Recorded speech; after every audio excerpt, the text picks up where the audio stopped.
The system inside your head is broken.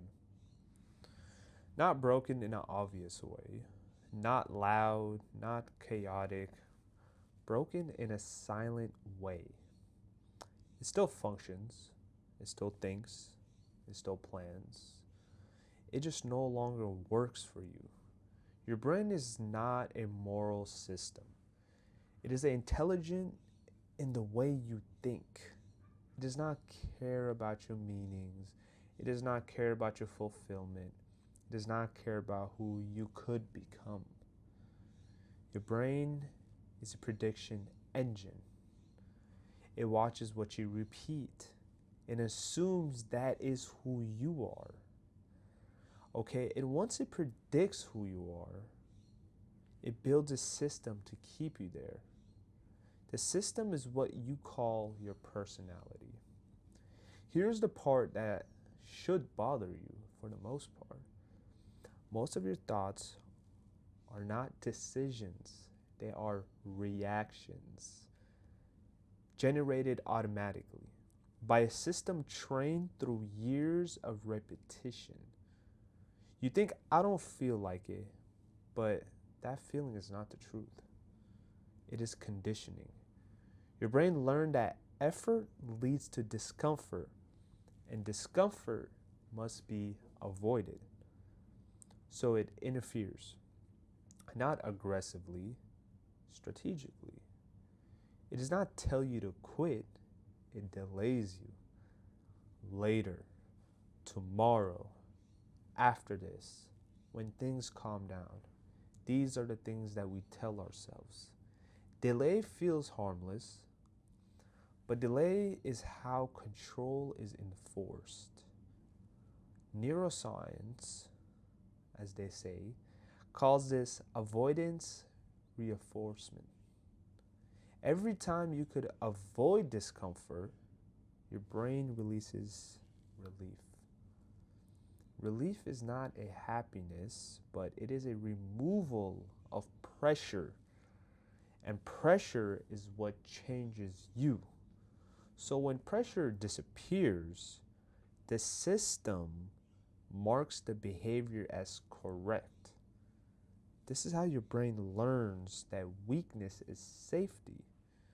Over time, the system becomes efficient.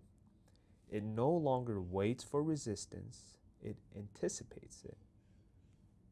You feel tired before you even start. You feel bored before you even focus. You feel overwhelmed before you even decide. This is not a coincidence.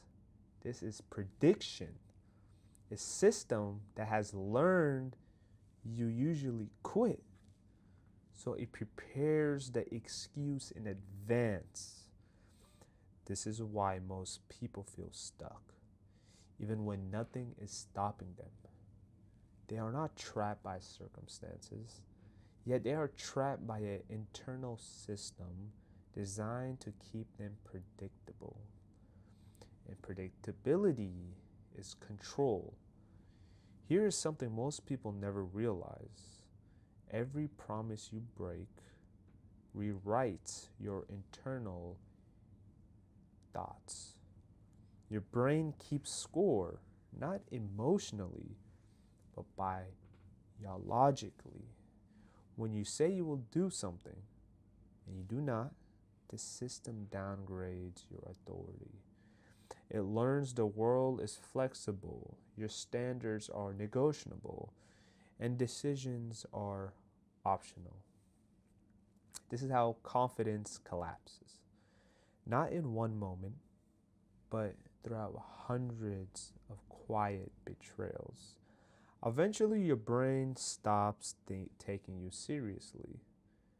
And when you try to change, it resists you. Not because change is impossible, but because change threatens the system. A system will always protect itself, okay? This is why motivation fails. Motivation relies on emotion. The system controls emotion, so it waits. And when emotion drops, it wins. High level individuals understand something uncomfortable. They do not trust their internal dialogue.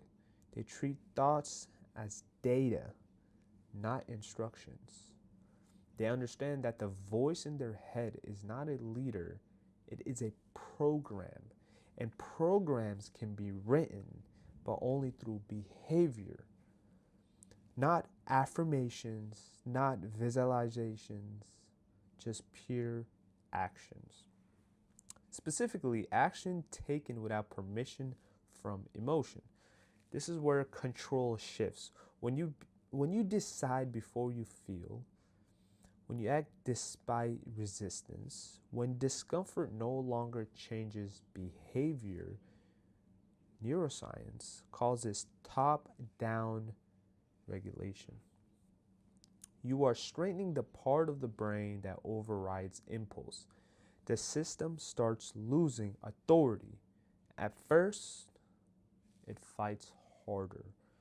You feel more resistance, more excuses, more fatigue.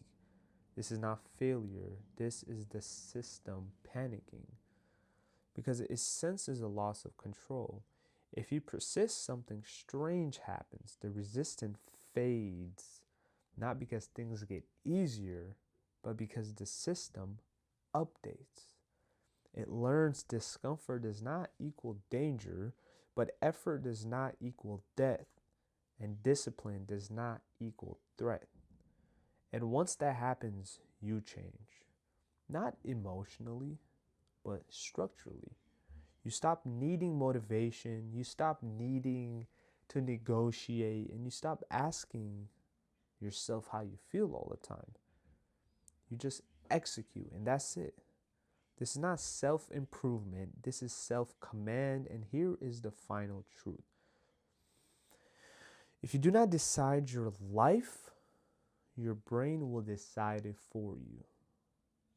And it will always choose comfort over growth every single time. So fix the system or live inside it until it finishes deciding who you are.